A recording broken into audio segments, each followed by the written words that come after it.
시작했어. 반갑습니다. 어우, 야. 본점으로 최다 지점이 바뀌었는데. 자, 해보겠습니다. 예.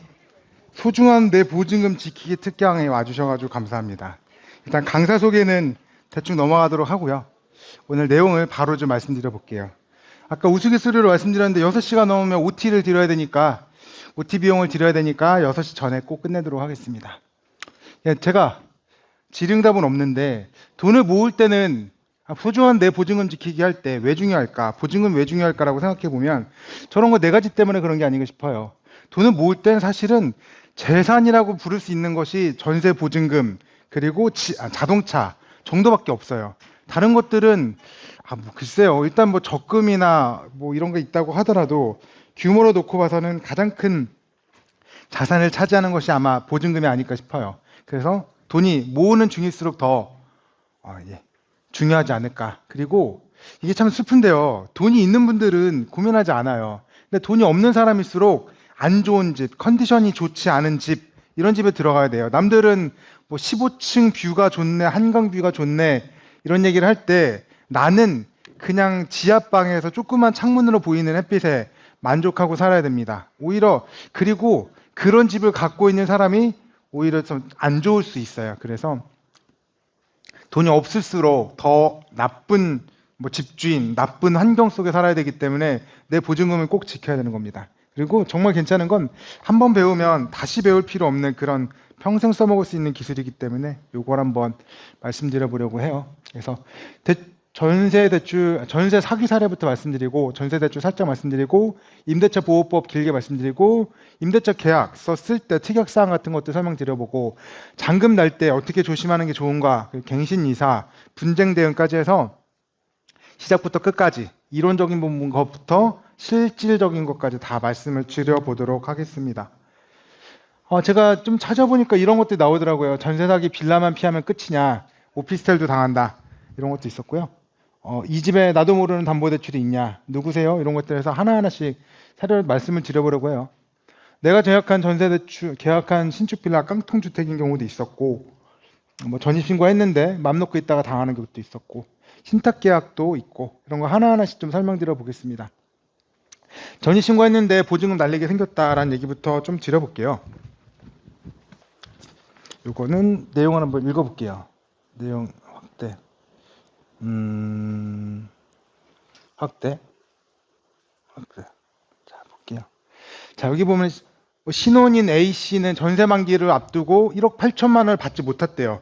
근데 자기는 마음이 편했다고 하네.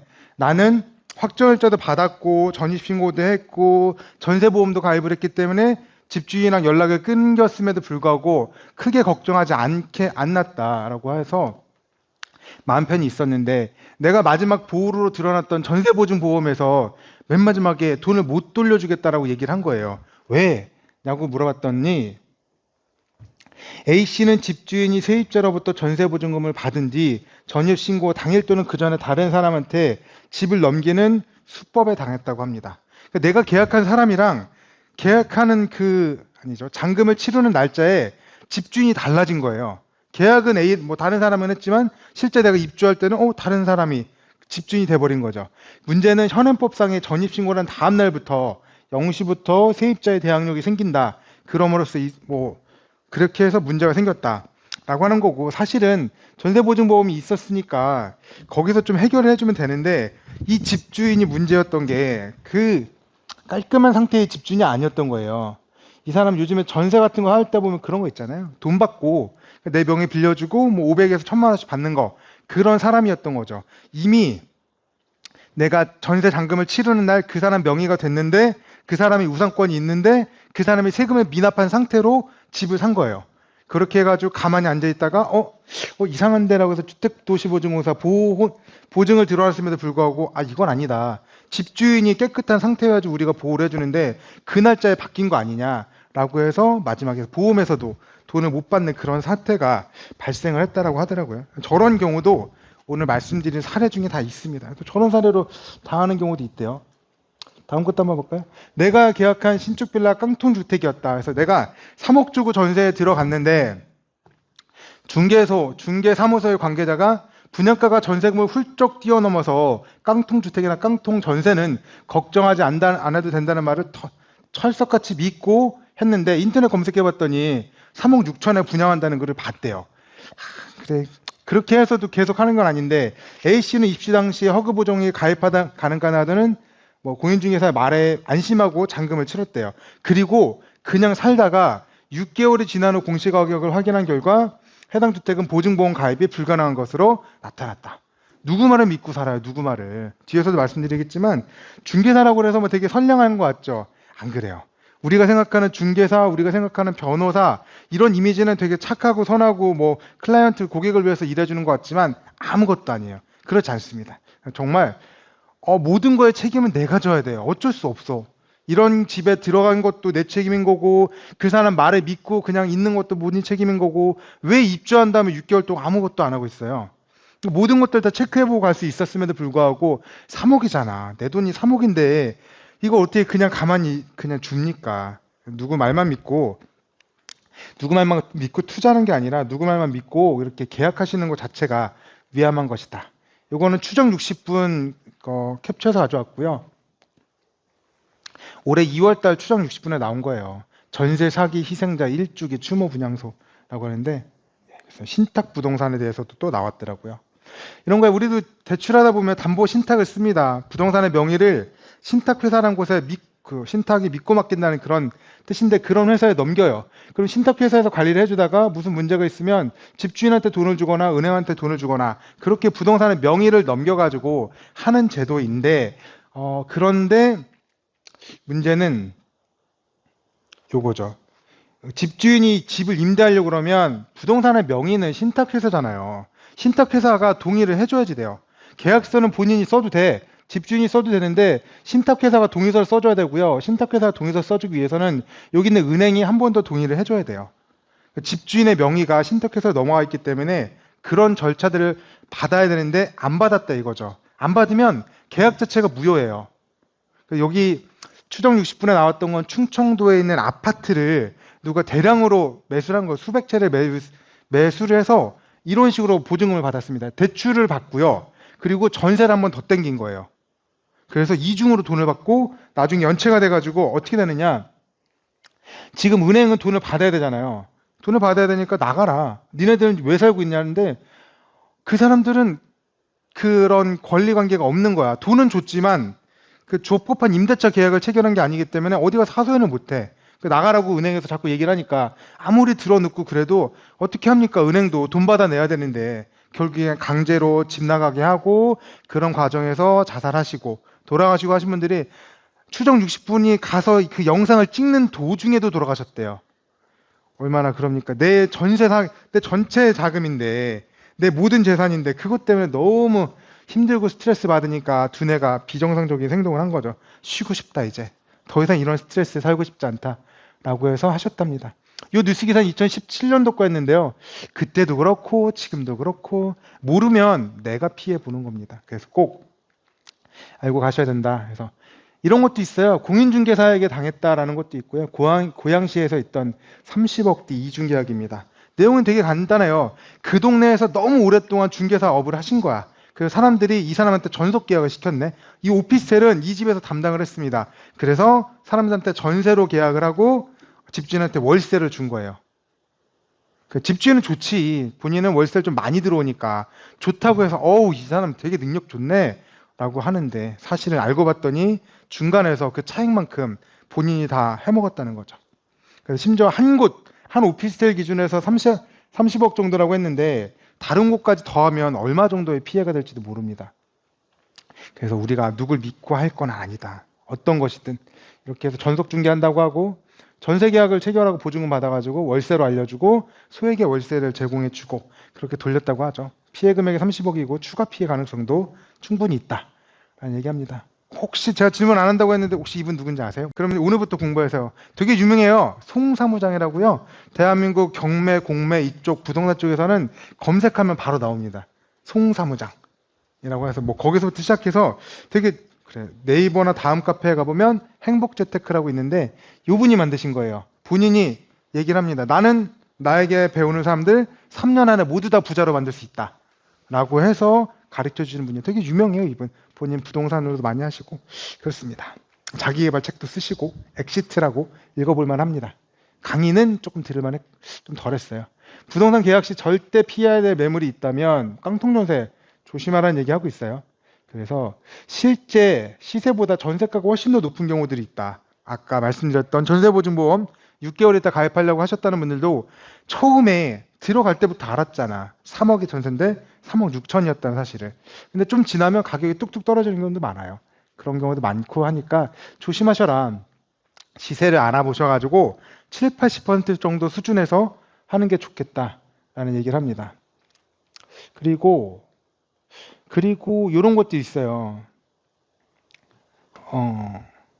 나홀로 아파트나 오피스텔 같은 경우에는 옵션이 좀 좋아 보여가지고 종종 하는 경우 있거든요. 깨끗해 보이고 신축이고 옵션 좋고 뭐 이렇게 해가지고 가입하시는 경우가 있는데 근데 무조건 뭐 옵션이 다른 가격대 이 정도 전세 보증금에서 이 정도가 안 나와야 되는데 조금 옵션이 좋다, 화려하고 삐까뻔쩍하다라면 조금 조심을 해봐야 된다라는 얘기를 하고 있어요. 그래서 사실은 그 정도 보증금이 아닐 수 있는데 그런 것도 깡통 전세일 수도 있다는 얘기를 좀 하고 있고 방금 말씀드렸다시피 공인중개사가 사고를 치는 경우도 있으니까 중개사 말만 믿을 것도 아니다.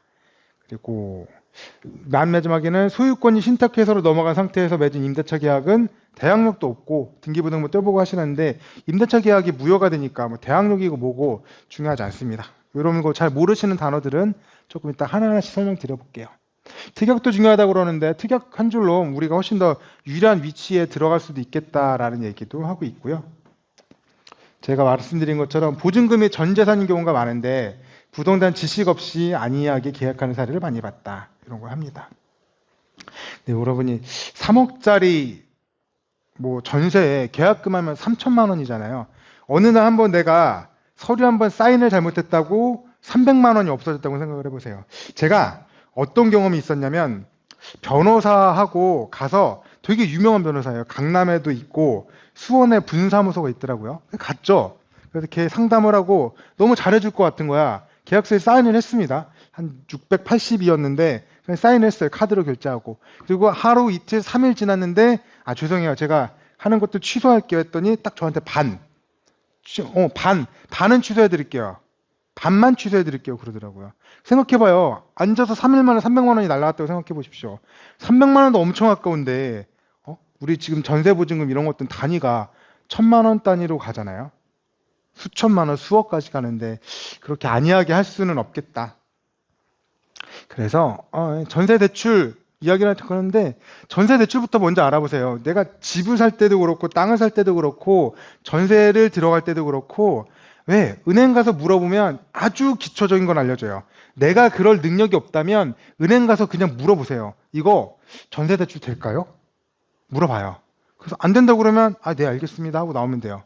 왜냐면 안 되는 거야. 집값이 전세금이 너무 비싸다던가 아니면 내 소득이 없다던가 아니면 사기 가능성이 있다던가 이런 기본적인 것들을 은행에서는 해줘요. 왜? 우리가 하는 일이 그런 거니까. 담보대출할 때 최소한의 안정성을 확보해야 되기 때문에 본다고요. 가서 물어보면 돼. 집을 사든 땅을 사든 전세보증금을 하든 내가 이런 집 할 겁니다. 여기 아파트 몇 동 몇 호를 얼마 정도에 들어가서 살려고 하는데 계약서 쓰기 전에 대출이 안 나오면 안 되니까 미리 좀 확인해 보려고요. 라고 물어보면 다 알려줘요. 왜? 그러면 내가 꼭 공부하지 않아도 은행원의 지식과 정보를 훌륭하게 써먹을 수 있는 거잖아요. 그래서 전세대출부터 알아보시면 되고 전세보증보험부터 먼저 알아보시고 계약서 쓰면 끝입니다. 가계약금도 100만 원 정도 내거든요. 저도 당해본 게 아니죠. 제가 멍청했으니까 그 집이 되게 좋대. 근데 안 하고 싶은데 배우자분이 뭐 그냥 집이 너무 좋다고 그래서 알겠습니다. 가계약금이라도 걸게 하고 100만 원을 걸었거든요. 근데 집을 안 사고 싶은 거야. 그래서 100만 원 날라갔어요. 내가 돈이 엄청 거대한 것만 아니라 여러분 주머니에서 그냥 계약서 한번 도장 한번 가계약서 한번 썼다고 계약서도 아니지. 가계약금 걸었다고 100만 원 한번 날라가 봐요. 얼마나 아쉬운지. 그러니까 그런 거 하기 전에는 무조건 은행에 한번 해봐라. 그 옆에서 빨리빨리 해야 된다는 그런 얘기에 현혹되지 마시고 내가 은행 가서 한번 물어보고 대출 안 나올지도 모르니 한번 좀 해보고 하고 싶다라고 해서 전세 대출 확인해 보시고 전세 보증보험 확인해 보시고 문제가 없다라고 하면 아주 기본적인 것들은 넘긴 거다라고 생각하시고 하시면 좋을 것 같아요. 다음 내용은 부동산 시세의 70% 안에서 전세로 들어가자인데요. 코로나 시기 때 지난 다음에 가격이 뚝뚝 떨어졌거든요. 얼마까지 떨어졌을까요? 얼마까지 떨어진 것 같아요? 가격이? 최고점 대비? 글쎄요, 반값 됐을까요? 반값? 70%? 반값? 잘 모르겠죠.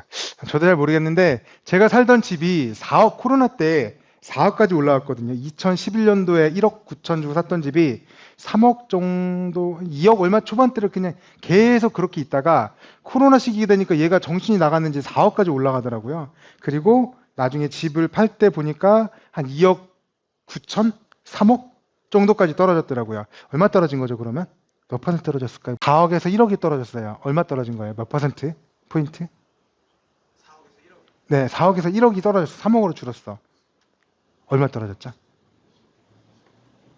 25% 떨어졌어요. 25%. 근데 그런 집들이 되게 많아요. 그래서 되게 우량한 아파트라고 하면 우리가 금매 이러면 5%만 빼줘도 좋아요. 8억 정도 되는, 한 4억 정도 되는 집에 5%한 2천 정도만 빼주고 3억 8천이라고 그러면 집이 굉장히 인기 있으면 달려듭니다, 사람들이. 그런데 한 10% 정도까지 빼주면 조금 인기가 좀 덜해도 그래서 사람들이 살 것 같아요. 금매라고 하면. 근데 그거는 호황기 때 얘기인 거고 반대로 우리가 금액이 떨어지고 있을 때는 10% 떨어지면 아이고 이게 또 더 떨어질 것 같은데 지금 고금리에 막 이렇게 뚝뚝 떨어진다는 뉴스가 계속 나오면 10%는 너무 적어 보여. 20%는 조금 더 있으면 왠지 조금 더 떨어질 것 같아. 많이 떨어진 건 맞는데 조금 더 떨어질 것 같아. 근데 30%까지 떨어졌는데 그때도 안 산다 그러면 야, 더 떨어질 거라고 하면 그 정도 밑으로는 잘 안 떨어지잖아요. 우리 삼성전자가 8만 원에서 뭐 4만 원 이렇게 떨어지기도 했었는데 그런 경우 잘 없습니다. 특히 부동산 같은 경우에는 뭐 안 온다고 말씀은 못 드리겠지만 한 그래도 30% 정도 떨어지면 많이 떨어진 거 아닐까라고 생각을 해요. 그러면 30% 이상 내가 한 집값의 한 80% 이렇게 집을 전세주금을 주고 들어왔다면 재수가 없으면 10% 내가 까지는 거예요. 그래서 부동산 시세도 전세 들어갈 때도 알으셔야 되고 그 시세 한 70% 정도로 들어간다고 하면 괜찮겠지. 가격이 많이 떨어진다고 해도 내 보증금 찜이야 라는 생각을 한번 정도 해볼 수 있을 것 같아요. 그래서 한 30% 정도 안에서 보통 전세금은 매매 시세 한 60, 70 아주 뭐 전세가 밀어 올린다고 하면 80%까지도 가던데 그래도 이왕이면 안전하게 70% 안쪽에서 들어가자는 얘기를 합니다. 시세가 없다고 하면 디스코 사이트 있거든요. 빌라 같은 경우는 특히 시세 같은 거 찾기 힘드신데 디스코 사이트에 들어가면 옆에 비슷한 컨디션의 조건의 빌라들이 얼마 정도에 거래됐는지 알 수 있어요. 아니면 네이버 같은 거 네이버 매물로 보셔도 되겠죠. 그 빌라 옆에 있는 빌라, 연식 비슷한 빌라, 면적 비슷한 빌라 이런 것들을 보셔도 되고요. 문서도 있는데 프롭테크라고 해서 부동산이랑 뭐 신기술랑 붙여가지고 하는 그런 사이트들도 있어요. 그래서 제가 부동산 플래닛이라는 사이트도 부동산 플래닛이랑 공간의 가치라는 뭐 그 사이트 두 개를 알려드리면서 문서를 시행한 게 있거든요. 그거 눌러보면 이 빌라, 이 땅 이런 시세는 얼마쯤이다라는 걸 되게 쉽게 찾을 수도 있어요. 그러니까 이런 것도 해보시고 들어가면 네이버 디스코나 네이버 찾거나 디스코 찾거나 이렇게 하시면 돼요. 뭐 그런 정보들 활용하시면 시세 같은 거 파악하시는데 조금 더 편할 것 같다라고 합니다. 그 다음 내용은 이제 다 법에 대한 것들 얘기 드리려고 하는데 뭐 우리가 임대차 보호법으로 어떤 효과가 있고 이런 얘기 드리려고 하는데 사실 이거를 모르고 나머지를 설명드리면 좀 안 될 것 같아서 여러분 교재 없지만 오늘 만들었어요. 이게 흔히 얘기하는 빚잔치거든요. 경매에서 누군가 집을 팔으면 그 돈을 누구 순서대로 가져갈 거냐라고 하는 거예요. 1순위는 경매 비용이에요. 경매라는데 돈 들어왔으니까 그 돈은 빼고 만약에 내가 3억짜리 뭐가 낙찰을 받았다. 3억이 경매대금이었다고 하면 3억 중에서 한 500, 600 정도는 경매 비용을 일단 빼버립니다. 비용이니까. 그리고 두 번째로는 필요비와 유익비가 있다면 그것들 빼요. 이 건물을 최소한의 걸로 유지하기 위해서 돈이 들어왔다라고 하면 그런 부분을 빼는데 잘 없어요. 세 번째로는 최우선 변제권이라고 하는데요. 국가에서 이런 돈들은 반드시 먼저 챙겨주는 게 좋겠어요. 왜냐하면 슬프잖아. 소액 임차인이라고 그래서 보증금이 일정 금액 밑에 있는 때 거기서도 일부분만 먼저 챙겨주는 거예요. 근데 그 돈까지도 안 챙겨준다 그러면 세상이 너무 정글 같잖아요. 그래서 그런 거 있어요. 최우선 변제권이 있는 소액 임차인이 있고요. 그 제가 못 받은 월급 3개월치 월급은 무조건 먼저 챙겨주겠대. 그리고 퇴직금, 3년치 퇴직금 정도까지는 먼저 챙겨주겠다고 합니다. 혹시나 우리 회사가 돈을 안 준다고 그러면 그래 정이 있으니까 3개월까지는 기다렸다가 4개월, 5개월 된다고 그러면 탈출하셔야 돼요. 왜? 3개월이 넘어간 것들은 쭉 밀리거든. 6순위로 밀리거든요. 여러분의 임금 채권이 밀리는 거니까 3개월 이상 버틸 건 아니다. 그래, 이런 것들은 그래, 어떤 게 됐더라도 이거부터 주고 그 다음에는 세금이에요. 내 이 부동산에 나가 있는 매겨진 세금들, 경매 부동산에 부과된 국세, 지방세인데 세부적으로는 종부세, 상속세, 증여세, 재산세 이런 것들이 이 부동산에 직접 부과된 세금들이거든요. 나라에서 세금 뜯기려고 하겠습니까? 당연히 먼저 가져가려고 하겠지. 세금 있으면 세금이 가져가요. 그리고 우리가 항상 궁금해할 이거예요. 우선 변제권이 있는 것들이고요. 저당권, 전세권, 확정일자 있는 임차권, 법정기일이 빠른 국세 이런 것들은 다른 것들보다 먼저 가요. 실질적으로는 1번은 어차피 무조건 나가야 되는 거니까 3번 그리고 5번 이게 가장 핵심이거든요. 우리 저당권도 여기 있어요. 우리가 담보 잡은 것도 여기 있고 전세권도 여기 있고 여러분이 갖고 있는 전세권 여기도 있어요. 우리 전세보증금도 같은 순위예요. 여기서 네가 먼저니 내가 먼저니를 가지고 싸워야 돼요. 여기는 다 날짜 가지고 합니다. 저당권이 몇 년 며칠 날 됐냐? 법정기일이라고 해서 세금이 부과된 날짜가 있거든요. 네가 빠르니 내가 빠르니 날짜가 누구가 더 빠르니 이런 걸 찾는 거고요. 나한테는 전세보증금 할 때 확정일자 받아두잖아요. 요즘 확정일자 아니고 임대차 계약 신고하면 신고증 하나 주는데 그게 확정일자 역할 하거든요. 그 날짜들을 서로 비교하는 겁니다. 누가 제일 먼저 앞설까? 세금이 제일 먼저 앞선다 그러면 세금 가져가고요. 그 다음에 앞서는 거 찾는 겁니다. 확정일자가 빠르다 그러면 확정일자 가져가고 그 다음에 남는 게 있다면 저당권이 가져가고 그래도 남는 게 있다면 일반 임금채권 가져가고 그래도 남는 게 있다면 세금 그래도 남는 게 있다면 공과금 그래도 남는 게 있다면 신용대출이라고 생각하시면 돼요. 요것들을 우리가 알아두고 조금 뒤에 있는 내용들을 보셔야지만 내용이 조금 더 잘 이해가 될 것 같아서 하나씩 말씀드려볼게요. 임대차 보호법의 핵심은 사실 이 그림 하나면 됩니다. 제가 드리고 싶은 말씀도 이거 하나예요. 무슨 얘기냐면 집에 들어갈 때는 아무것도 없는 깨끗한 집에 들어가라. 혹시나 근저당권이 있는 집에 들어가지 마라. 그런 거예요. 여기 있는 것보다 뒤에 들어간다 그러면 그래 눈물 흘릴 수 있겠다. 그런 얘기가 오늘 얘기의 첫 번째 핵심이라고 생각하시면 됩니다. 그래서 내가 아무것도 없는 깨끗한 집에 들어왔다라고 하면 누가 나중에 대출을 받고 망가지든 상관없어요. 경매 들어가도 나는 다른 사람한테 주장할 수 있는 대항력이 있기 때문에 나 살다가 그냥 이 집에 나갈래. 2년 기간이 2년? 아니 1년 정도 남았으니까 이 집 살기 좋아. 1년 동안 살다가 내 보증금 받고 나갈래. 라고 하는 게 인수고요. 살다 보니까 기간이 얼마 남아도 나 싫다. 그냥 깨림칙하다 그러면 법원한테 얘기하는 거예요. 나 돈 달라고. 하면 내가 만약에 최우선 변제권 있다면 최우선 변제권을 돈을 받고 남은 돈에서는 우선 변제 받고 빠지면 됩니다. 근데 만약에 여러분이 여기 뒤로 갔다고 그러죠? 그럼 얘는 없어요. 내가 만약에 법원에 어쩔 수 없이 배당 요구를 해서 돈 달라고 했는데 받을 게 있다. 받았다. 땡큐. 우선 변제라서 받았다. 땡큐. 근데 못 받은 거 있다? 그럼 끝.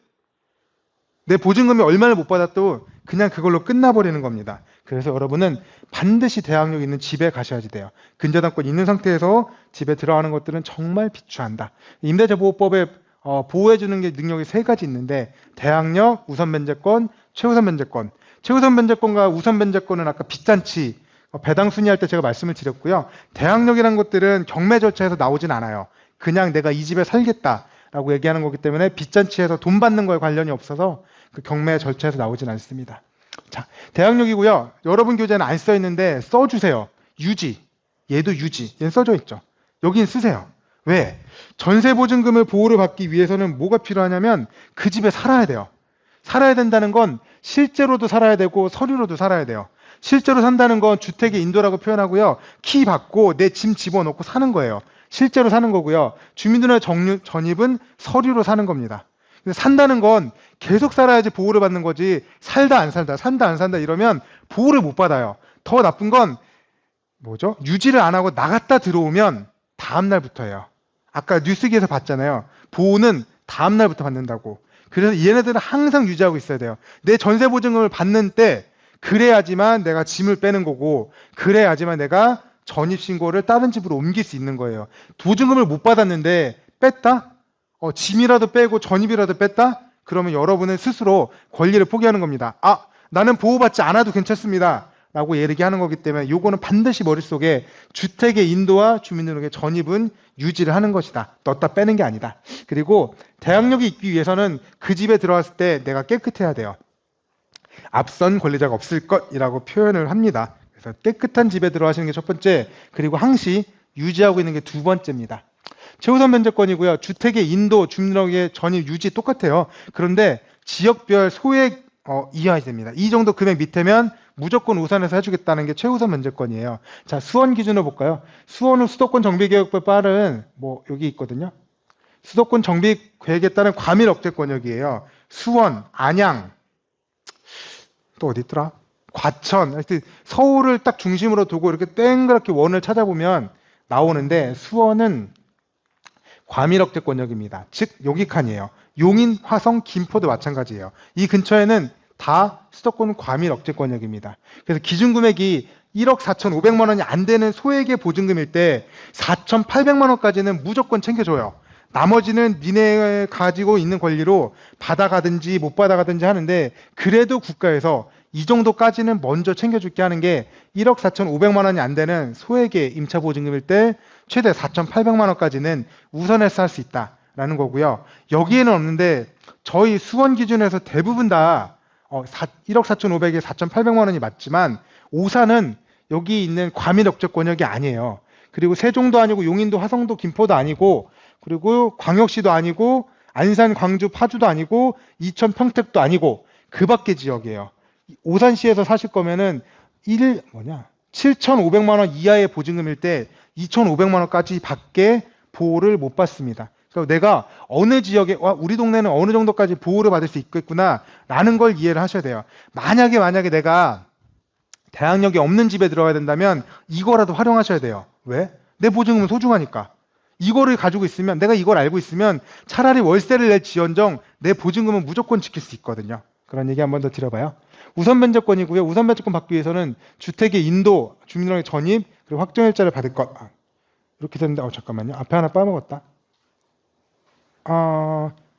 그리고 여기서 최우선 면제권은 주민등록의 전입 유지인데 보통은 이사하시면서 보통 하실 거잖아요. 근데 얘는 좀 독특한 게 나왔다 들어갔다 해도 보호를 해줘요. 대신 경매가 들어간다는 얘기가 시작되기 전에는 그 전입신고는 해놓으셔야지 돼요.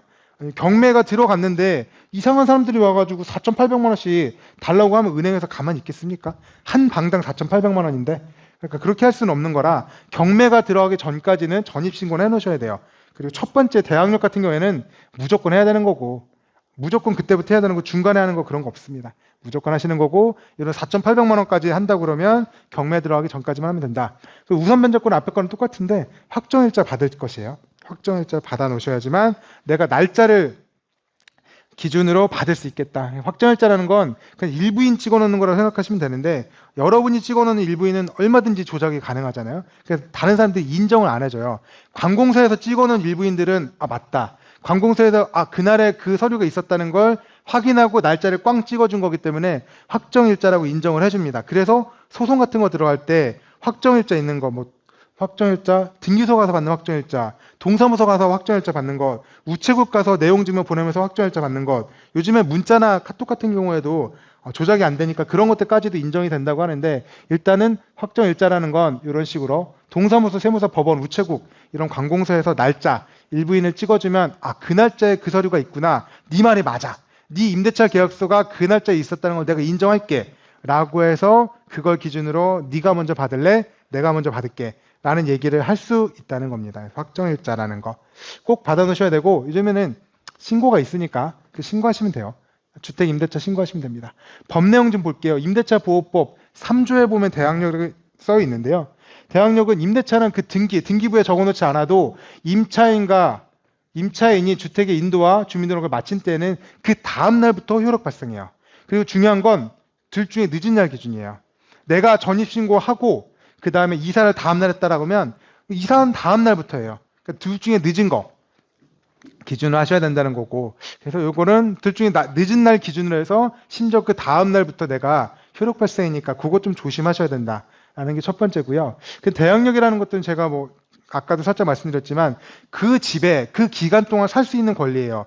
뭐라고 써있냐면 법에는 임차 주택의 양수인 뭐 경매로 낙찰을 받으시거나 일반 매매를 하시거나 하여튼 새롭게 집 주인이 된 사람은 그 전 사람의 계약하신 그 계약인의 지위를 승계한 것을 본다예요. 그러니까 네가 살던 그 기간만큼 내가 인정을 해줘야 되는 거고요. 그 사람의 보증금만큼을 다 인정해줘야 되는 거예요. 앞 사람이랑 계약했다고 나는 몰라. 이렇게 할 수 있는 게 아니고 대항력이라는 것들은 앞 사람이 계약하셨네요. 어쩔 수 없죠. 제가 인정할게요. 그대로 따르겠습니다. 보증금 돌려드릴게요. 그 기간 동안 살 수 있도록 해드릴게요. 라고 하는 게 바로 대항력이에요. 이게 없다라고 하면 새로운 집주인이 와서 나가세요.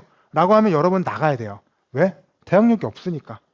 그 전에 집주인이 어떤 계약을 하셨던 나가시라고. 한마디 하면 강제로 집에서 나가셔야 되니까 이 대항력을 반드시 챙기고 가셔야 된다는 얘기 좀 드려볼게요. 임대차보호법 3조의 5에 보면 경매에서 임차권이 소멸이 되는데 원래는 경매 들어가면 내 임차권은 없어지는 게 맞거든요. 근데 보증금을 다 못 받았어. 그리고 대항력이 있어. 라고 하면 내 임대차 계약이 없어지지 않는 거예요. 그래서 대항력을 꼭 챙기셔야 된다고. 경매로 집이 넘어가더라도 내 보증금을 지킬 수 있는 절차이기 때문에 반드시 꼭 챙기고 들어가셔야 된다. 라고 하고 이거는 인계동에 있는 거 최근에 있던 경매 물건 가져갔고요. 경매할 때 보면 이렇게 매각 물건 명세서라고 주는데 사건 번호 있고 2025년 4월 10일 날 법원에서 이런 물건을 팔 겁니다라고 해서 알려주는 거예요. 뭐죠? 장윤정이겠죠. 그런 부분인데 인계동에 있는 집인데 2021년도에 집을 들어와 살았답니다. 2021년 10월 30일 날 보증금은 1억 6천이었고요. 전입신고 2021년 10월 29일 날 때요. 확정일자 2021년 10월 13일 날 했다고 하네요. 그런데 무슨 일이 있었냐? 잘 보시면 뒤에 거부터 볼까? 이렇게 돼 있었어요. 경매가 들어왔는데 이 집의 감정가가 여기 1억 6,500밖에 안 나온 거예요. 이 사람 들어왔을 때 전세가 1억 6천이었는데 조신영 씨가 소유자였고 채권자 돈 받아야 될 사람이 정윤정이라는 사람이에요. 생각을 해봐요. 내가 임차인인데 집주인이 돈을 안 줘. 1억 6천을 안 줘. 그래서 내가 경매를 쳤어. 그런데 2024년부터 시작했던 경매가 9회차 2025년 8월 달까지 왔고요. 950만 원까지 떨어졌어요. 나는 그럼 저 집에 살면서 기분이 좋을까요? 안 좋을까요? 좋을까요? 가슴이 너무 찢어지겠죠. 그쵸? 그래서 우리가 이런 것들을 참 조심해야 된다. 이분은 심지어 다 있어. 대항력도 있고 이러니까 아무도 안 사는 거지. 여기 뒤에 보면 낙찰을 받았는데 만약에 집주인이 세입자가 배당받지 못한 잔액이 매수인에게 인수됨을 주의하라고 되어 있습니다. 대항력이 있으면 보증금을 다 못 받았을 때 법원에서도 알려줘요. 나머지 금액을 몰아줘야 된다. 매수인에게 대항할 수 있는 을구 순위 1번 임차권 등기가 있거든요. 그래서 1억 6천만 원을 2021년 10월 20일 날 전입을 했고 10월 13일 날 했고 이렇게 배당을 받았는데 배당금이 전체 다 받지 못한다고 하면 매수인이 인수를 하게 된다. 그런 내용이 좀 적혀 있어요. 그래서 저런 경우도 우리가 대항력이 있으면 그러면 내가 못 받은 돈이 있으면 다음 사람한테 낙찰받은 사람한테 받아내면 돼요. 근데 이 집을 누가 사려고 하겠습니까 지금? 봐봐요. 그냥 감정평가 금액이 1억 6,500인데 이 집을 내가 1,000만 원 주고 만약에 샀다고 하잖아요. 그럼 경매 비용 몇백만 원 주고 한 6, 700만 원은 정윤정 이분한테 주고 나머지 돈 한 1억 5천, 한 500만 원 정도? 500만 원 정도 줬다고 볼게요. 1,000만 원 낙찰받고 500만 원 비용 쓰고 500만 원 이 사람한테 배당 주고 그럼 이 사람 남은 보증금 1억 5,500이잖아요. 그럼 내가 1억 5,500만 원을 물어줘야 돼. 난 경매대금으로 분명히 1,000만 원 줬거든요. 근데 이 사람한테 1억 5,500만 원을 더 줘야 된다라고 하면 내가 얼마에 주고 사는 거냐면 1억 6,500 주고 사는 거예요. 그러니까 이 물건은 아무도 안 사. 살 수가 없어. 이 사람은 여기서 살 수 있는 사람은 딱 한 명밖에 없어요. 누굴까요? 보증금 주인님? 채권자 맞아요. 정윤정 씨밖에 없어요. 내가 이거를 사가지고 그냥 얼마가 됐든 1억 3천이 됐든 1억 2천이 됐든 털어내야 돼. 안 그러면 아무도 안 사줘. 왜냐면 다른 사람이 사면 내 보증금 1억 6천 안 와야 되거든. 근데 나는 내 보증금을 포기하고 눈물에 떨이 하는 거지. 몇 천만 원이라도 털어버리는 거지. 차라리 그렇게 사는 게 낫지 않았을까요? 이때부터 이때까지 1년 4개월이라는 시간 동안 들어간 술값이 더 들겠다. 마음고생하고. 이 집에 뭐 제정신으로 지금 살 수 있겠습니까? 그러니까 대항력이 있는 집에 들어와서 사는 건 참 중요하다. 근데 그것도 시세 보고 살으셔야 된다. 자, 보증금에서 임대차 보호법 3조 2에 보면 보증금 회수가 있거든요. 우리 대항력권과 임대차 계약 증서상의 확정일자를 받은 사람은 아까 말씀드린 것처럼 경매에서 배당 절차에서 다른 사람보다 우선해서 받을 수 있는 우선 변제권이 있어요. 무조건 받아갈 수 있는 최우선 변제권, 소액 임차 보증금, 임금 채권 이런 거 세금보다는 밀리지만 그래도 빨리 받아갈 수 있는 권리가 있다. 임차에는 임차주택을 양수인에게 양도하지 아니하면 보증금을 받을 수 없다. 그래서 요거는 여러분이 투자하실 때 얘기인데 집 세입자한테 뭐 이러저기 하는 거죠. 이사 나가시라고 얘기하면서 뭐라고 얘기하냐면 자, 제가 당신한테 보증금을 줬다는 뭐 이렇게 서류를 주지 않으면 당신 보증금 못 받아간다, 배당 못 받아간다 라고 그런 규정이 있는 거거든요. 내가 확인서 써줘야지만 그 사람이 이사 가고 내가 확인서 써주면 그 사람이 그때서야 법원 가서 자기 배당금 돈만큼 찾아갈 수 있는 거거든요. 그런 규정이 법에 있습니다. 그런 내용도 살짝 말씀드려보고 임대차 보호법 8조에는 보증금 중 일정 금액의 보호라고 그래서 최우선 변제권 아까 말씀드렸잖아요. 임차임은 보증금 중에 일정 금액을 다른 담보 물권자, 근저당권자보다 앞서서 줄 수 있다. 임금 채권만큼이나 우선순위를 올려서 줄 수 있다라고 하는 거고요. 그래서 그 기준을 말씀드렸죠. 수원은 1억 4,500만 원 밑에일 때 4,800만 원까지 돼 있고요. 이게 매년 조금씩 오릅니다. 그렇긴 하지만 일단은 그 정도 수준이다라고 하시면 되고 그 다음에 중요하신 건 2분의 1을 넘지 못한다는 게 있어요. 자, 이게 진짜 소중한 권리인 건 알겠어요. 임차인에 대해서 너무 소중한 권리인 건 알겠는데 그렇다고 해서 무제한을 해줄 거냐? 아니 경매 낙찰 금액이 3천만 원인데 3천만 원밖에 안 되는데 뭐 저 사람 보증금이 있다고 그 사람 보증금만 다 해줘요? 그럴 수는 없을 거 아니에요. 그래서 어느 정도 한도를 정해놨는데 2분의 1입니다. 그래서 무슨 얘기 드리고 싶으냐면 여러분이 진짜 돈이 없어도 좀 괜찮은 집에 들어가시라 이거예요. 싼 집. 제가 구운동에 빌라를 하나 갖고 있는데 그 집은 전세 보증금이 2,700이었고 제가 낙찰받은 금액이 3,300만 원이었어요. 제가 3,300만 원을 낙찰받았을 때 300만 원은 경매 비용으로 줬고요. 나머지 3,000만 원을 가지고 우선권이 있으면 2,700만 원을 받아가는 거고 우선권이 없으면 3,000만 원 중에서 1,500만 원만 받아가는 거예요. 그 나머지는 다른 사람한테 비찬치가 끝나는 거죠. 그리고 1,200만 원은 제가 추가로 물어줘야 되는 그런 상황이었어요. 이런 것들에서 저는 제 입장에서는 그랬는데 여러분 같은 경우에는 그런 집에 들어가서 걱정스럽게 살 필요는 없잖아요. 그러니까 무조건 대항력 챙기셔야 되고 조금 괜찮은 집에 들어가셔야지만 여기 4,800만 원에 뭐 걸려가지고 내 안전하게 내 보증금 받을 수 있겠다는 것들은 하는 것들은 한 팔리는 거 기준 한 1억 정도? 1억 정도에 팔리면 내 보증금 4,800만 원은 무조건 받을 수가 있습니다. 그러니까 너무 싼 집에는 들어가지 말자라는 얘기 드려요. 그래서 아무리 돈이 없어도 1억이 넘는 집에는 들어가셔야지만 내 보증금을 지킬 수가 있다. 시세가 1억이 넘는 집에는 들어가셔야 된다는 거고요. 자, 이 사람 거 보면 지금 전입일자 2021년 10월 달이고 2021년 10월 29일, 10월 13일 배당 요구는 2023년 9월 5일 날 했는데 보증금이 1억 6천이었고 대항력이 있었기 때문에 내가 내 보증금을 다 받을 때까지는 짐을 못 빼겠다. 아니면 거주할 수 있는 기간, 임대차 기간이 남았으면 그 기간까지는 살겠다라는 얘기를 할 수 있어요. 배당 예상 금액은 배당 순이 미배당 보증금이 있으면 매수인이 나머지 물어줘야 된다라고 해서 했는데 이게 지금 나와 있는 거거든. 등기부에 보면 이렇게 돼 있어요. 2021년 10월 29일 날이네. 날짜가 좀 애매모한데? 전입일자가 10월 29일 날인데? 이거 아까 사기사에 나왔던 거 똑같다. 맞잖아요, 지금. 지금 이 사람이 소유권 이전한 게 조신영 씨가 2021년 10월 29일 날 했는데 이 사람도 10월 29일 날 전입했다니까요, 잔금 주고. 내가 들어가서 잔금을 치르는 날 집주인이 바뀌었대, 그 날짜에. 전세대기랑 똑같은 거네, 생각해보니까. 이 사람, 그래, 대항력이 있어? 있을 수가 있나? 들어갈 땐 아무것도 없어서 그랬나 봐요. 잘못하면 여기도 진짜 큰 난리 날 뻔했네. 완전 온팡지게 당한 건데, 이거. 전세 사기에.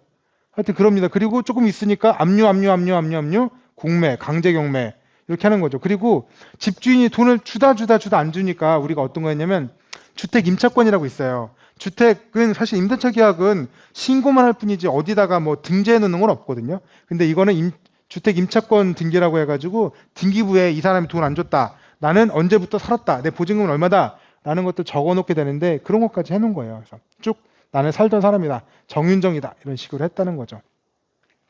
그래서 실거래 가 보니까 1억 6천이야. 1억 6천. 이런 집이었대. 원룸이었네요. 매매 1억 6천, 전세 1억 4천. 야, 이것도 씨, 미친 거 아니냐 이거? 1억 6천에 1억 4천 이렇게 들어가시면 아씨, 이런 집에 들어가면 위험하죠. 저건 진짜 까딱 잘못하다가는 내 보증금 바로 날아가는 거잖아. 저런 집에 들어가시면 안 되고, 그런 얘기를 드려요. 그래서 다시 한번 말씀드리지만 대항력을 확보할 수 있는, 내가 그 집에 들어갔을 땐 등기부등본상에 아주 아무것도 없는 깨끗한 집에 들어가셔야 돼요. 그게 첫 번째입니다. 그것만이라도 지키시면 그래도 내 보증금을 지킬 확률이 월등하게 올라가요. 자, 두 번째 얘기 드려볼게요. 여기는 대북의 담당을 보셨던 분들도 잘 모르실 수 있어요. 저기 앉아있는, 뒤에 앉아 계신 저 베테랑 선배님들도 모르실 수 있어요.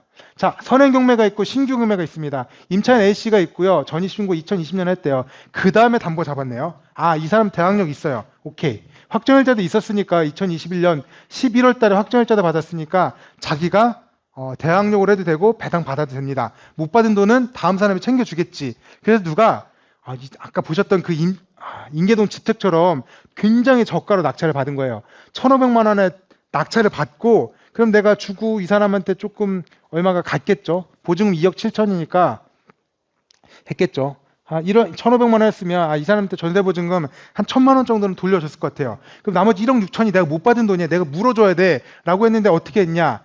그 다음에 낙찰받은 다음에 바로 근저당권을 3천만 원을 설정을 했어요. 그리고 2024년 1월 달에 낙찰받고 근저당권 설정했는데 2024년 5월 달에 경매가 또 들어갔대. 이 사람 무슨 죄야. 한 번 살았는데 경매 들어가지고 내 대항력 써가지고 내 배당 요구해가지고 돈 받고 1,000만 원 정도 일부 받고 나머지 그래도 누가 새롭게 낙찰받은 사람이 내 보증금 내가 해주겠지. 난 대항력이 있으니까. 이렇게 하는데 또 경매가 들어왔대. 그럼 집주인 이 사람 입장에서는 또 똑같은 절차 한 번 더 하면 되겠구나. 내가 또 한 번 배당 달라고 하고 또 새롭게 낙찰받은 사람이 내 보증을 물어주겠지? 라고 생각을 할 거 아니에요? 근데 여기서 함정이에요. 임차인은 한 푼도 배당받지 못하는 그런 사태가 발생을 했습니다. 임차인은 낙찰자한테 2,700만 원 돌려달라고 대항력을 행사할 수 있어요. 왜? 내가 주장할 수 있는 권리인데. 그런데 두 번째 경매 절차에서는 배당 요구를 할 수가 없대요. 왜냐냐고요? 그래서 대법원 판례가 있는데 대항력과 우선 변제권이 모두 돼 있는 임차인이 배당 요구를 했대요. 배당금 전액을 배당받지 못한 경우 다시 한번 또 경매가 들어갔을 때 우선 변제권에 대해서 써가지고 배당을 받을 수 있느냐라고 했는데 결과는 소극, X란 뜻입니다. 소극이라는 건 안 된다는 거고요. 대항력만 주장할 수 있을 뿐이고 임차인의 우선 변제권은 제1경매 절차에서 경락으로 소멸됐다라는 거예요. 우선 제가 갖고 있는 확정일자에는 있는 우선 변제권은 일회성이라는 거예요. 한 번 쓰면 끝! 두 번은 못 써요. 그러니까 이 사람은 대항력은 여전히 살아있으니까 대항력만 행사했을 뿐이지 우선 변제권은 없다 이거예요. 앞에 그림 볼게요. 자, 이 사람이잖아요. 누가 낙찰을 받았어. 얼마에 낙찰 받았냐면 이 사람이 낙찰 받은 사람은 저랑 똑같은 생각을 했겠죠. 이 사람의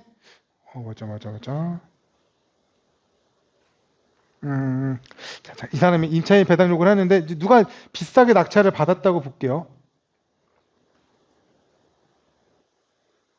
맞아. 누가 낙찰 받으면 내가 이 돈에서 받아오고 싶잖아요. 근데 그런 건 없다는 거예요. 그래서 이 중간에 있는 사람은 자기가 1,500만 원 해가지고 강제로 날리면 이 사람이 얼마를 주고 사줬던 임차인은 못 가져가는 거예요. 자기 보증금에 대해서. 왜? 한 번 썼으니까. 내 보증금에 대해서 한 번 내 권리를 행사했기 때문에 못 가져가고 누가 낙찰을 받아주면 이렇게 돈이 많이 남을 거 아닙니까? 그러면 이 사람이 가져가는 거야. 1,500만 원 낙찰받은 사람이. 그래서 서로가 다 피해보는 거죠. 여기도 울고 하겠어요. 지금 새롭게 낙찰받은 사람이 이 사람한테 또 돈을 물어주고 싶겠습니까? 서로 싸우는 거지. 그러니까 중간에서 낙찰자 B씨만 돈을 먹고 튄 거예요.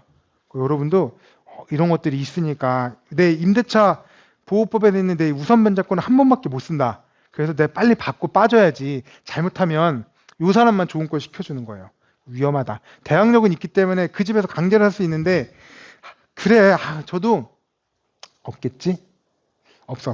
없으니까 제가 옛날에 살던 집이 어떤 집이었냐면 국민은행에 저당권이 3천만 원이 설정돼 있었어요. 그리고 제가 들어갔죠. 1억 9천에 보증금을 주고 들어갔어요. 당시 시세가 4억 정도 됐거든요. 생각을 해봐요. 3천만 원이고 1억 9천이면 2억 2천이니까 그 집이 만약에 경매에 넘어간다 그러면 나는 대항력이 없지만 그래도 내 돈 못 받을까? 여차하면 2억 2천 내가 그 돈 주고 이 집 사지 뭐 라는 생각을 했거든요. 근데 살아보니까 알겠더라고요. 아, 이 집이 너무 도로가에 있는데 시끄러운 거야. 나 그때 2년 동안 살면서 세상에나 배달 오토바이가 그렇게 많이 돌아다닌다는 걸 처음 알았어요. 아니, 문을 닫고 살았는데도 너무 시끄러워. 근데 내가 거주하는 집에 이 샤시를 또 들여서 할 수는 없잖아. 난 세입자니까. 그러니까 그 시끄러운 소리를 다 듣고 2년 동안 산 거예요.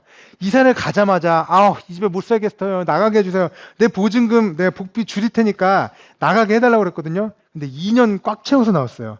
그러니까 내가, 여차하면 살지 뭐. 맞아요. 그런 의미도 맞는데, 여러분이 어떤 집을 살 때, 그래도 그 집에 마음에 드는 단지가 있으면 그 단지에 들어와서 전세로라도 일단 살아보고 사셔야 돼요. 왜? 안 그러면 그래 좀 이렇게 힘든 경우가 있을 수 있으니까. 가격이 문제가 아니라니까요. 그 집이 나랑 안 맞을 수가 있어. 강제로 그런 경우가 될 수 있기 때문에 좀 조심하시자 라는 얘기를 하고요. 등기부는 좀 넘겨봐야 되겠대요. 우리 10분밖에 안 남아가지고 임대차 계약할 때 이런 것 좀 알고 가시면 좋겠어요. 임대인의 미납국세 열람제도라고 있거든요. 보증금이 1,000만 원이 넘으면 그 임대차 계약서를 들고 세무서에 가면 그 사람이 세금을 밀렸는지 안 밀렸는지를 알려줘요. 요즘에는 표준 임대차 계약서가 있기 때문에 세금을 뭐 냈는지 안 냈는지 확인한다고 하지만 사실은 그래도 좀 덜 되는 경우가 있거든요. 여러분 스스로가 임대차 계약서 들고 세무서 가서 보여달라고 얘기하면 보여줍니다. 대신 집주인한테 나중에 사후 통지는 하는 걸로 알고 있어요. 그래서 그런 거 내가 알아볼 수 있는 제도 있기 때문에 그런 제도 활용하시면 좋겠다라고 얘기를 할게요. 그리고 만약에 집주인이 나타나지 않고 대리 계약을 했다라고 하면 그 집주인이나 사람이나 한 번 더 주고받는 게 맞겠죠. 사실 그런 거 확인해 보셔야 된다는 거. 그 사람의 신분증이 맞는지 그런 것도 한 번 더 확인해 보셔야 돼요. 집주인이 맞는지 틀린지 그런 것들도 우리가 좀 조심하셔야 되겠다라는 얘기를 드려봐요.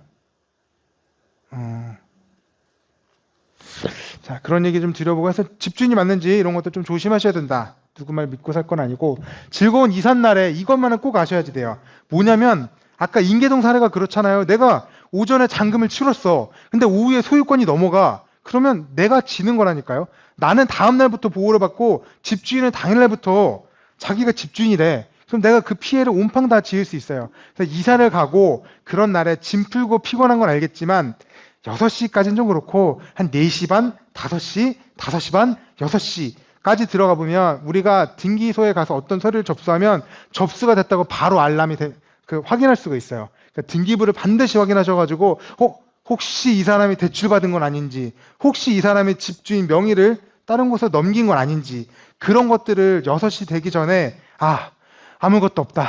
나 오늘 고생했다. 마지막까지 확인했다. 라고 하고 집에서 맥주 한 캔 드시면 돼요. 이거를 꼭 확인하셔야 돼요.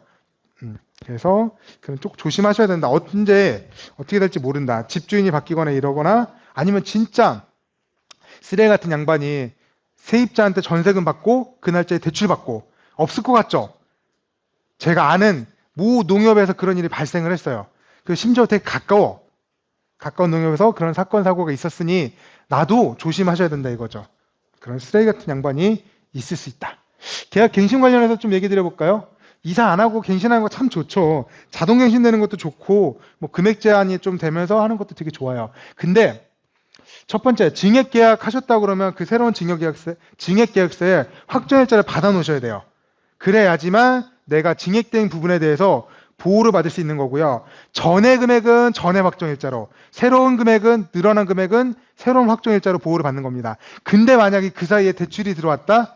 라고 하면 전액 거는 내가 대항력이 있는데 뒤에 거는 대항력이 없어요. 그러니까 내가 증액을 하고 싶다라고 하면 대출을 받았는지 안 받았는지 임대차 계약서 까봐야 돼요. 내가 옛날부터 이 집에 살았으니까 우선이겠지? 맞아요. 우선은 맞는데 증액한 부분은 집니다. 그래서 그런 것들도 반드시 대출 받은 거 있는지 내가 대항력을 계속 유지할 수 있는지 그런 부분들을 계속 확인해 보셔야 돼요. 잘못하면 증액한 것들 몇천만 원 증액한 부분에 대해서는 한 푼도 못 받을 수도 있다 라는 얘기 들어봐요. 그리고 임대차 보호법은 6개월 전부터 우리가 임대차를 거절할 수 있는 권리를 줘요. 임차인한테. 그 언제까지 주느냐? 2달까지 주거든요. 보통 어떻게 하냐면 6개월부터 2달 사이에 살 거면 산다, 안 살 거면 안 산다라고 하는데 6개월 전부터는 안 산다는 얘기를 해야 되는 거고요. 최종적으로 산다는 얘기는 언제 하는 거냐면 6개월 전부터 등기부를 봐야 돼요. 그리고 우리가 보통의 전세자금 대출이 껴있잖아요. 전세자금 대출을 갱신을 해야겠다라고 마음을 먹고 3개월 전부터는 은행에 가서 연장 좀 해주십시오 라고 얘기를 해야 돼요. 그리고 2달이 되기 전에 연장을 끝내놔야 돼요. 보증보험도 마찬가지예요. 2달 되기 전에 끝내놔야 돼요. 2달이 안 남았다 라고 하면 자동으로 갱신이 된 거기 때문에 잘못하다가는 갱신할 수 있는 상황이 아닌데 보증보험도 안 되고 연기도 안 되는 상황인데 계약만 자동 갱신될 수 있었거든요. 그렇기 때문에 6개월 전부터는 스탠바이 준비를 해야 된다. 등기부도 보시고 마음의 준비도 하시고 3개월 전부터 가서 은행에 가서 제발 좀 내 연기 좀 해달라. 나 지금 집주인의 임대차 계약서 갱신해야 되니까 빨리 연기를 해서 나 확정을 지어 놓겠다. 그래야지만 내가 안전하게 다시 또 갱신할 수 있는 겁니다. 아시겠죠? 그냥 살기 좋은 집이니까 그냥 니나노고 있다가 하다 보면은 문제가 발생할 수 있다고요. 연장이 안 될 수도 있는데 근데 이미 계약은 자동 갱신으로 넘어가 있을 수도 있어요. 그렇기 때문에 조심하시자. 임대차보호법 6조에 있고요. 임대인이 임차 기간이 끝나기 6개월 전부터 2개월 전까지 임차인에게 갱신 거절을 통지를 하지 않으면 갱신된 것처럼 된다.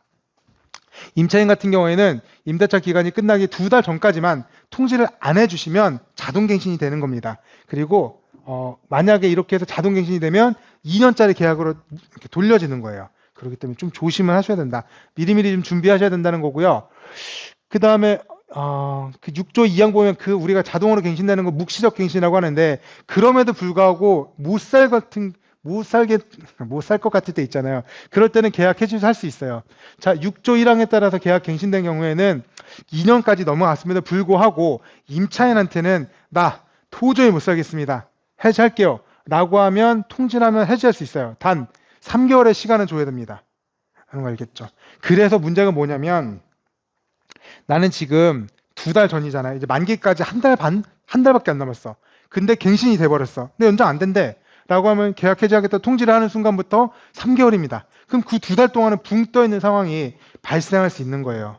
아시겠죠? 그래서 꼭 조심해야 된다. 모든 것들은 2달 안짝으로 남기 전에 모든 것들을 끝내놓고 우리가 마음 편히 계약 갱신을 누리는 거지 그 전까지 그냥 나 살기 괜찮으니까 뭐 니나노 하고 있다가 넘기는 것이 아니다. 라는 얘기를 좀 드려볼게요. 그래서 익숙한 거 좋죠. 아이 살던 집에 뭐하러 또 복비 내고 이사 비용 내고 합니까? 사실 전세할 때 그 이사 비용 쉽지 않더라고요.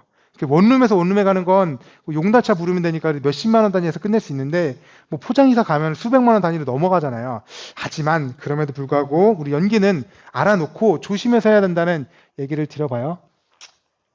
그래서 아까 말씀드렸죠. 연장이 안 될 수도 있고 그래서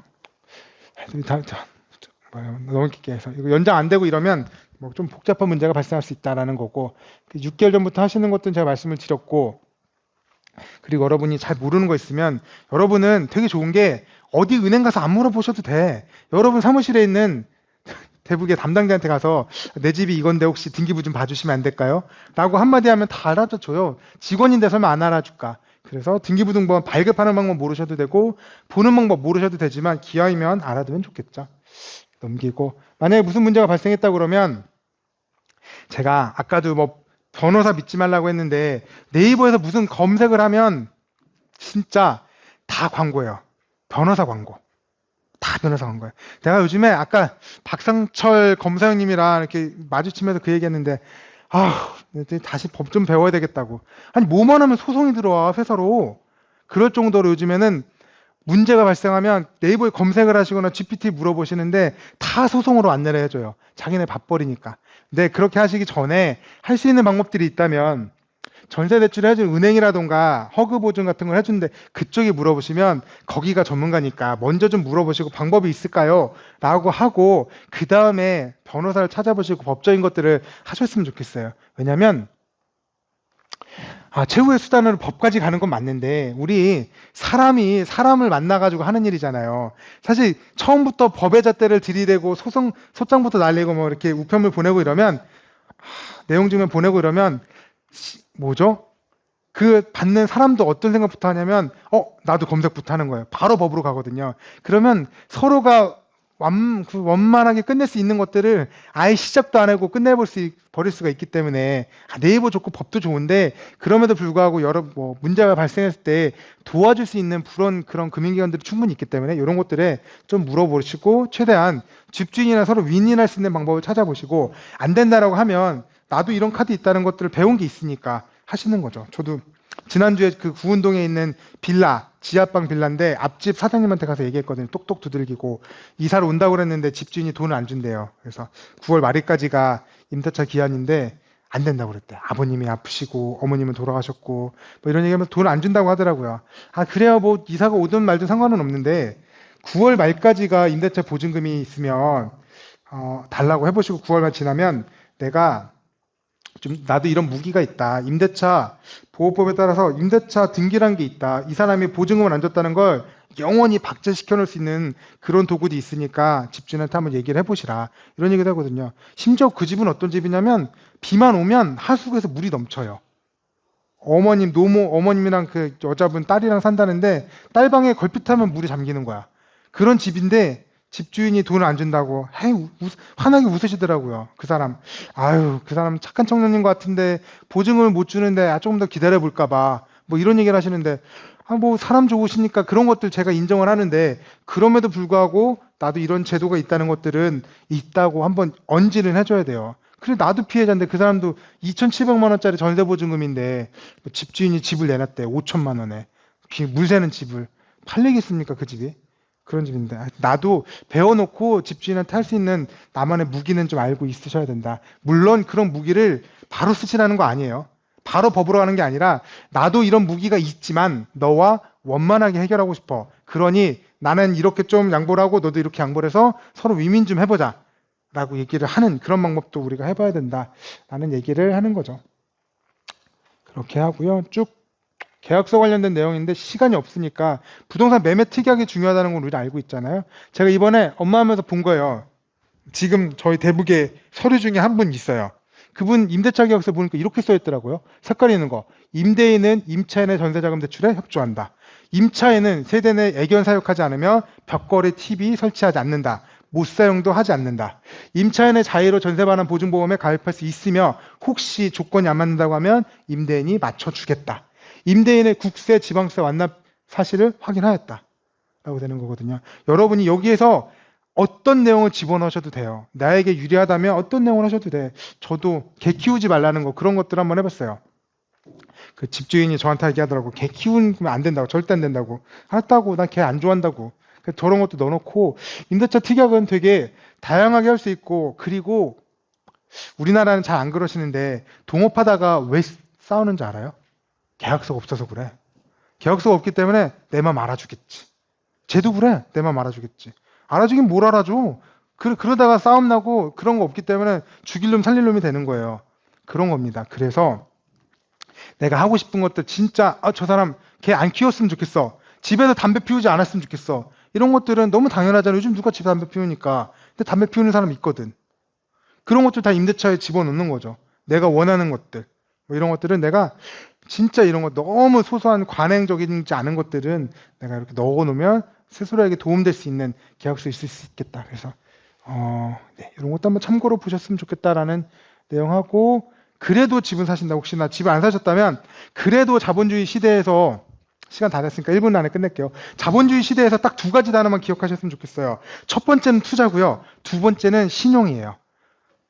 지금은 무조건 투자를 해야 되는 시대예요. 왜?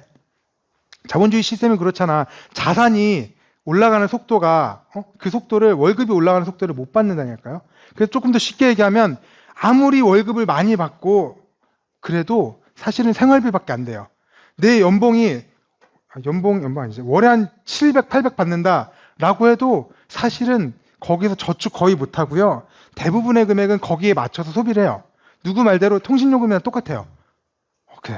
내가 조금 더 벌면 조금 더 비싼 걸로. 통신요금이 아니잖아요. 그런 식으로 해서 생활비로 대부분 나가거든요. 그래서 내가 내 삶을 업그레이드 하려고 그러면 투자는 너무 당연한 겁니다. 근데 그 투자할 때는 돈이 들어가잖아요. 그 돈은 내 돈도 있지만 남의 돈도 있는 거예요. 왜 내 돈 갖다가요? 남이 그렇게 금리 5%만 주면 돈 빌려주겠다고 하는데 그러면 되지. 내 돈 아니고 남의 돈 쓰면 되지. 대신 너무 영끌처럼 해가지고 목차게 하지 말고 내가 필요한 내가 한 6억짜리 집을 산다 그러면 한 반, 한 60% 정도 하면 된다니까. 내가 첫 달 원금과 이자를 갚을 수 있으면 달달이 원금과 이자는 줄어들잖아요. 게다가 화폐의 가치는 쭉쭉쭉 떨어지기 때문에 오늘의 1억 원이 10년 후에 1억 원이랑 다르다니까요. 오늘 1억 원이 더 비싸. 10년 후에 1억 원은 그래도 싸. 거기다 원금도 갚았잖아. 그러면 훨씬 더 내가 안정적으로 그 자산가치 올라가는 것들을 누릴 수가 있다고요.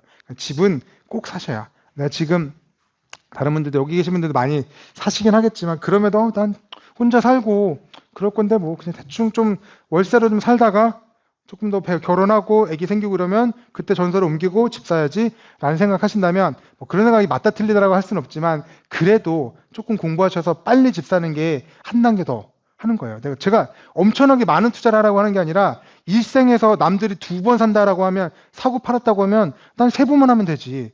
남들보다 한 번만 더 하면 내 집이 이렇게 내가 삶이 이렇게 한번 뛴다니까요. 그렇게 살 수 있는데 왜 내가 2번, 3번 할 거를 20번, 30번 하라는 것도 아닌데 그 정도쯤은 관심만 보여주시면 여러분 삶이 훨씬 더 좋아지지 않을까라고 말씀을 드리면서 더 남은 내용은 없어요. 없는 것 같아요.